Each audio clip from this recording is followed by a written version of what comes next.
Sans respect pour moi. Sans respect. Et nous même foutu tête moi. Papa fait ça sortir dans roche.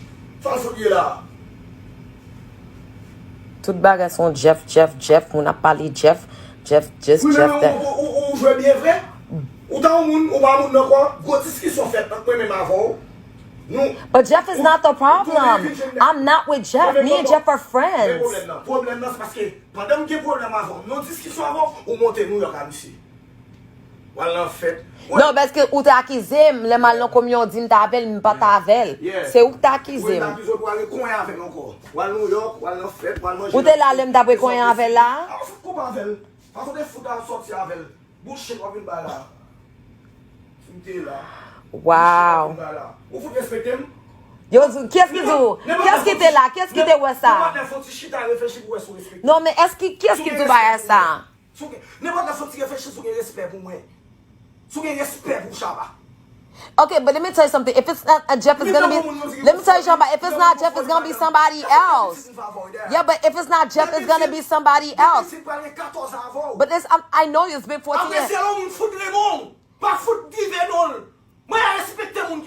I don't respect you still. Like you didn't used to fuck on me. You act like you a saint. You act like you innocent. You're not innocent. Are you innocent? Okay. But I wasn't with you when I was with Jeff.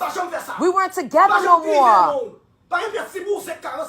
Yeah, but me and you weren't together. You was the one going around telling people you left me. Look how Saturday Mito see me. Mito said, oh, Shabba said he was done with you. Shabba said he was finished with you. But you was telling people you were done. Okay, but if I was with Jeff, I wasn't with you. I could have done everything I wanted to do. That's what I was telling you the whole time. Wow. You still don't want to allow that we weren't together. We wasn't sleeping. We wasn't sleeping.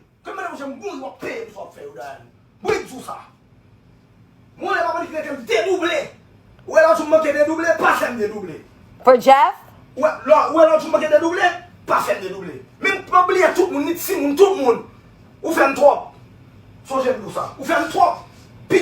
why don't you just leave me alone, Shabba? Why don't you just leave me alone if it's the problem? Who told you I went to New York with Jeff? That's what Who said I went to New York with Jeff? That's what you said. I'm repeating what you said. You said I went to the communion with him.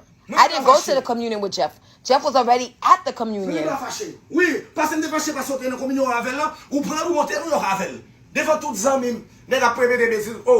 Those are your people that was saying that. They don't give a fuck about you.